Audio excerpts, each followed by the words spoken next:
ರಾಜ್ಯ ಸರ್ಕಾರ ಮತ್ತು ಕೇಂದ್ರ ಸರ್ಕಾರ ರೈತರಿಗೋಸ್ಕರವಾಗಿ ಒಂದು ಹೊಸ ಯೋಜನೆಯನ್ನು ಜಾರಿ ತಂದಿದೆ.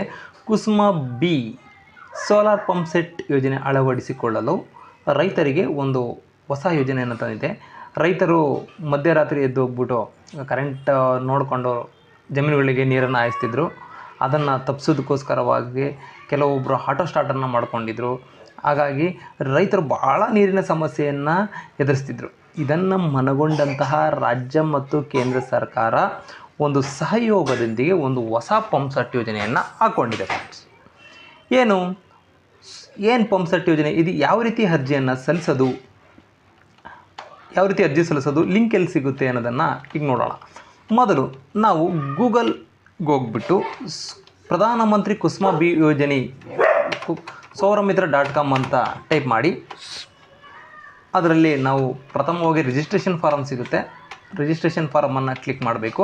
ಕೆಲವೊಂದು ಕಂಡೀಷನ್ ಇದೆ. ಏನು ಕಂಡೀಷನ್ನು? ರೈತರು ಈಗಾಗಲೇ ಅನಧಿಕೃತ ಪಂಪ್ ಸೆಟ್ಗಳನ್ನು ಸಕ್ರಮಗೊಳಿಸುವ ಯೋಜನೆಯಡಿಯಲ್ಲಿ 10,000ಕ್ಕಿಂತ ಹೆಚ್ಚಿನ ಮೊತ್ತವನ್ನು ಪಾವತಿಸಿ ಅರ್ಜಿಯನ್ನು ನೋಂದಾಯಿಸಿದ್ದು, ಇವರುಗಳು ಕೊರೆದಾದ ತೆರೆದ ಬಾವಿಗಳ ಪರಿವರ್ತಕಾ ಕೇಂದ್ರದಿಂದ 500 ಮೀಟರ್ಗಿಂತ ಹೆಚ್ಚು ದೂರದಲ್ಲಿರುವವರಿಗೆ ಮೊದಲ ಆದ್ಯತೆಯನ್ನು ನೀಡ್ತಾರೆ. ಈ ವರ್ಗದಲ್ಲಿ ನೋಂದಾಯಿಸಿರುವ ರೈತರಿಗೆ ಮೊದಲ ಆದ್ಯತೆಯ ಆಧಾರದ ಮೇಲೆ ಅಳವಡಿಸಿಕೊಳ್ಳಲಾಗುವುದು. ಇದು ಕಂಡೀಷನ್ ನಂಬರ್ 1. ಕಂಡೀಷನ್ ನಂಬರ್ 2 ಏನು? ರೈತರು ಈಗಾಗಲೇ ಅನಧಿಕೃತ ಪಂಪ್ ಸೆಟ್ಗಳನ್ನು ಸಕ್ರಮಗೊಳಿಸುವ ಯೋಜನೆಯಡಿಯಲ್ಲಿ 50 ರು ಅರ್ಜಿ ಶುಲ್ಕವನ್ನು ಪಾವತಿಸಬೇಕು. ಅರ್ಜಿ ಶುಲ್ಕವನ್ನು ಪಾವತಿಸಿ ಅರ್ಜಿಯನ್ನು ನೋಂದಾಯಿಸಿದ್ದು, ಇವರುಗಳು ಕೊರೆದ ಬಾವಿಗಳ ಪರಿವರ್ತಕಾ ಕೇಂದ್ರದ 500 ಮೀಟರ್ಗಿಂತ ಹೆಚ್ಚು ದೂರದಲ್ಲಿರುವವರೆಗೆ ಎರಡನೇ ಆದ್ಯತೆಯಲ್ಲಿ ಈ ವರ್ಗದಲ್ಲಿ ನೋಂದಾಯಿಸಿದ ರೈತರಿಗೆ ನೋಂದಾಯಿಸಿದವರಿಗೆ ಮೊದಲ ನೀಡುವ ಆಧಾರದ ಮೇಲೆ ಅಳವಡಿಸಿಕೊಳ್ಳಲಾಗುವುದು. ನೆಕ್ಸ್ಟು 3ನೇ ಅರ್ಹತೆ ಏನು? ಸೋಲಾರ್ ಪಂಪ್ ಸೆಟ್ ಯೋಜನೆಯನ್ನು ಪಡೆದುಕೊಳ್ಬೇಕು ಅಂದರೆ ಕೆಲವೊಂದು ಕಂಡೀಷನ್ಗಳನ್ನು ಹಾಕಿದೆ.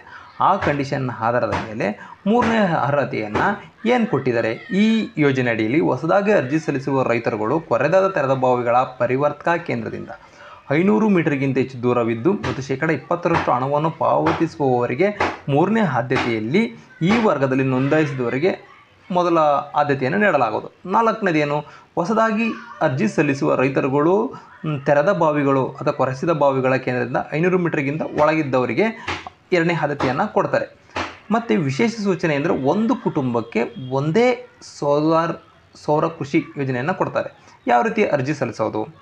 ಮೊದಲಿಗೆ ಅವರು ಗಂಗಾ ಕಲ್ಯಾಣ ಯೋಜನೆಯಲ್ಲಿ ಅವರು ಅರ್ಜಿಯನ್ನು ಕೊರೆಸಿದರೆ ಅವರಿಗೆ ಎಸ್ ಅಂತ ಕೊಟ್ಟು ಕನ್ಸ್ಯೂಮರ್ ಮತ್ತು ಆಧಾರ್ ನಂಬರನ್ನು ಕೊಡಬೇಕು.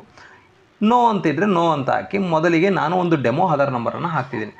ಆಧಾರ್ ನಂಬರನ್ನು ಟೈಪ್ ಮಾಡಿ ರೈತರ ಮೊಬೈಲ್ ನಂಬರನ್ನು ಹಾಕಿ ಅವರು ಯಾವ ರಾಜ್ಯದವರು, ಕರ್ನಾಟಕ ರಾಜ್ಯದವರು ಹಾಕಿ ನಿಮ್ಮ ಡಿಸ್ಟಿಕ್ಕನ್ನು ಸೆಲೆಕ್ಟ್ ಮಾಡ್ಕೊಳ್ಳಿ.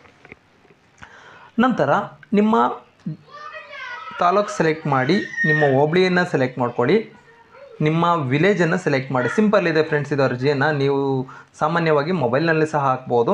ನಿಮ್ಮ ಡಿವಿಷನ್ಸನ್ನು ಹೋಬಳಿ ಊರನ್ನು ಹಾಕಿದ ನಂತರ ನಿಮ್ಮದು ಯಾವ ಡಿವಿಷನ್ನಿಗೆ ಬರುತ್ತದೆ ಆ ಡಿವಿಷನ್ ಇಲ್ಲೇ ಓಪನ್ ಆಗುತ್ತೆ ಫ್ರೆಂಡ್ಸ್.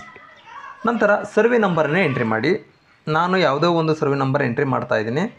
ಎಂಟ್ರಿ ಮಾಡಿ ಒಂದು ಬಾರ್ ಕೋಡನ್ನು ಹಾಕಿ, ಬಾರಿದ್ರೆ ಬಾರ್ ಕೋಡ್ ಹಾಕ್ಬಿಡಿ. ರೈತನ ಹೆಸರು ಅಲ್ಲೇ ಆಟೋ ಫಿಚ್ ಆಗುತ್ತೆ. ನಂತರ ಇಲ್ಲಿ ಸೆಲ್ಫ್ ಇದ್ದರೆ ಸೆಲ್ಫು, ಲ್ಯಾಂಡ್ ಟೈಫು ಸೆಲ್ಫ್ ಇದ್ದರೆ ಸೆಲ್ಫು. ಇಲ್ಲಿ ಕೆಟಗರಿ ಯಾವುದು ಬರುತ್ತೆ? SC ST ಆ್ಯಂಡ್ OBC ಯಾವ ಕೆಟಗರಿ ಬರುತ್ತೋ, ಸೆಂಟ್ರಲ್ SC ST ಜನರಲ್ ಅಷ್ಟೇ ಬರೋದು. SC ಇದ್ದರೆ SC. ಇಲ್ಲಿ ಜೆಂಡರ್ ಮೇಲ್ ಆರ್ ಫೀಮೇಲ್ ಇದ್ದರೆ ಹಾಕಿ ಮೇಲ್ ಐಡಿಯನ್ನು ಹಾಕ್ಬಿಟ್ಟು ಸಬ್ಮಿಟ್ ಕೊಡಿ. ಮೇಲ್ ಐಡಿ ಏನು ಕಡ್ಡಾಯ ಇಲ್ಲ.